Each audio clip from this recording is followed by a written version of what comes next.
Hi hello welcome to post 360. నేను మీ మురళి రాపల్లి. ఇప్పటి వరకు మా పెద్దమ్మ నిర్మలా సీతారామన్ గారు అనేకమైనటువంటి ట్యాక్స్లు వేసి మన జీవితాల్ని సర్వనాశనం చేయటం చూస్తూనే ఉన్నాం. పిల్లలు చదువుకునే బుక్స్ దగ్గర నుంచి చివరికి లేడీస్ వాడే శానిటరీ ప్యాడ్స్ వరకు కూడా 18-28% జిఎస్టీ తోటి ప్రతి ఒక్క జీవితాల్లోకి తొంగి చూసి రూపాయి కెలికి తీసుకుంటున్నటువంటి సెంట్రల్ గవర్నమెంట్ ట్యాక్స్ సిస్టమ్‌కి నిర్మలా సీతారామన్ గారు ఒక ఆరాధ్య దైవంగా మారిపోయింది. సామాన్యుల జీవితాలు కొల్లగొట్టి అధికంగా సంపాదించే వాళ్ళకి దోచిపెడటమే ఈ ట్యాక్స్ సిస్టమ్ యొక్క ముఖ్య ఉద్దేశంలా గత 9 సంవత్సరాలుగా మనం భరిస్తూనే ఉన్నాం. గత 9 సంవత్సరాల్లో భారీ వస్తువులు హెలికాప్టర్ కొంటే మీకు కేవలం 5% ట్యాక్స్ పడతది. అదే నువ్వు కారు కొంటే దగ్గర 40% ట్యాక్స్ కట్టాలి. 10 లక్షల రూపాయల కారు నువ్వు కొన్నావంటే దానికి 18 లక్షల నుంచి 20 లక్షల రూపాయలు పే చేయవలసిన పరిస్థితి ఇండియాలో ఏర్పడింది. అలాగే కార్ల దగ్గరే కాదు, బైక్స్ అన్ని దగ్గర. కానీ ఇప్పుడు కొత్తగా మేడం గారి దృష్టి పాప్‌కార్న్ మీదకెళ్ళింది. ఈ పాప్‌కార్న్ అనేది పేదలు ఎక్కడ పడితే అక్కడ తినేదే పాప్‌కార్న్. రూ. 10 పెడితే బయట దొరికేస్తది. రూ. 150 పెడితే సినిమా థియేటర్‌లో దొరికేస్తది. 250 పెడితే మల్టీప్లెక్స్‌లో దొరుకుతది. అది ఇంతే ఉంటుంది. కానీ మల్టీప్లెక్స్‌లోకెళ్తే 250-350 ఉంటుంది. మేడం గారి దృష్టి ఆ పాప్‌కార్న్ మీదకెళ్ళింది. ఆవిడ మాట్లాడుతూ అంటారు, ఇప్పుడు మా దగ్గరకొచ్చేసరికి ఇప్పుడు నార్మల్ ఐటెమ్ పైన నార్మల్ ఉంటది. సాల్టెడ్ యాడ్ చేస్తే సాల్ట్ ప్రైస్ ఉంటది. లేదు దానికి షుగర్ యాడ్ చేస్తే షుగర్ ప్రైస్ ఉంటది. ఇప్పుడు నమ్కీన్ అంటే ఏవైతే తినుబండారాలు ఉన్నాయో సాల్ట్‌తో తయారు చేసినటువంటిది సాల్ట్ రేట్ తక్కువ కాబట్టి సాల్ట్ ప్రైస్ మేమేస్తాము. బట్ ఇప్పుడు ఎప్పుడైతే స్వీటు, క్యారమెల్ ఇలా ఫ్లేవర్స్ యాడ్ అయినాయో దాని రేట్లు ఎక్కువ కాబట్టి దానికి ఎక్కువ టాక్స్ ఏస్తాం అంటూ సింపుల్‌గా చెప్తూ, ఇప్పుడు మనకి రెగ్యులర్‌గా దొరికే లూజ్ పాప్‌కార్న్ ఏదైతే ఉందో దానిపైన 5% మాత్రమే టాక్స్ ఏసారు మేడం గారు. అంటే మీరు రూ. 10 గనక కొన్నట్లయితే అందులో 5% అంటే మీరు రూ. 12 కట్టి అది తీసుకొనెళ్ళాలి. ఫర్ ఎగ్జాంపుల్ ఇదే రూ. 100 అంటే రూ. 20 ఎక్స్‌ట్రా కట్టి దాన్ని మీరు తీసుకొనెళ్ళాలి.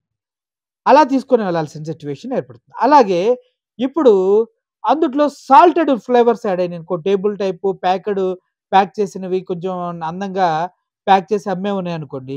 దానిపైన 12% టాక్స్ యాడ్ చేశారు మేడం గారు. పాప్‌కార్న్‌లో నువ్వు గనక ప్యాక్ చేసి అమ్మితే అది కూడా సాల్టెడ్ అయితేనే. సాల్టెడ్ ఇవైతేనే. అందుట్లో ఏ మసాలా ఏసినా కూడా 12% టాక్స్. అంటే ఇప్పుడు నువ్వు రూ. 100 కంటే కొన్నావనుకో నిజంగానే దానికి ఇంకొక 12% యాడ్ చేసుకోవాలి. దాన్ని బట్టి ఎంతవుతుందో నువ్వు ఆలోచించుకో. అదే విధంగా క్యారమెల్ ఫ్లేవర్డ్ అంటే కొంచెం చాక్లేటు, క్యారమెల్ ఫ్లేవర్సు అదే విధంగా స్వీట్‌నెస్ యాడ్ చేసిన పాప్‌కార్న్ కనుక మీరు తినాలని ఆశపడినట్లయితే మీరు 18% టాక్స్ కట్టక తప్పదు. ఎందుకంటే క్యారమెల్ పేరు కూడా స్టైల్‌గా ఉంది. టాక్స్ కూడా స్టైల్‌గా ఉంటుంది. నిర్మలా సీతారామన్ కూడా సిగ్గు లేకుండా టాక్స్‌లేస్తూ ఉంటారు మనకి. సో, సామాన్య ప్రజలు ఇష్టంగా వేరి కోరి టైమ్ పాస్‌గా తినేటటువంటి పాప్‌కార్న్ మీరు తినాలనుకుంటే ఇకపైన మీ జేబులు మొత్తం పెద్ద చిల్లు పడాల్సిందే. ఏ ఒక్కరు కూడా, ఏ ఒక్కరు కూడా ఈ టాక్సెస్ నుంచి తప్పించుకునేటువంటి సిట్యుయేషన్ లేదు. ఎందుకంటే 2030 కల్లా పాప్‌కార్న్ బిజినెస్ దగ్గర 2572 కోట్ల వరకు వెళ్తూ ఉందంట. అంటే 2572 కోట్లలో మనకి 18% టాక్స్ యేసుకుంటే ఎంతవుతుందో అర్థమైంది కదా! దగ్గర 2000 అంటే 500 కోట్ల టాక్స్. వాట్ ఎ గ్రేట్ అబ్బా! 500 కోట్లు టాక్స్ రూపంలో వచ్చేస్తుంది. సో, ఓవరాల్‌గా మీకిప్పుడు అర్థమవుతుంది గదా! ఇండియాలో బతకాలంటే నువ్వు టాక్స్‌లు కట్టవలసిందే. టాక్స్‌లు. రోడ్డు టాక్స్ కట్టినా, జీఎస్టీ కట్టినా, సాలరీలో నీకు ఇన్‌కమ్ టాక్స్‌లో కట్టయినా మళ్ళీ నువ్వొచ్చి ఉప్పు, పప్పులు ఏవి కొన్నా దానిపైన కూడా 18% టాక్స్ నీ పిల్లలకి చదువుల కోసం, బుక్సుల కోసం డబ్బులు ఖర్చు పెట్టినా దాంట్లో 18% టాక్స్.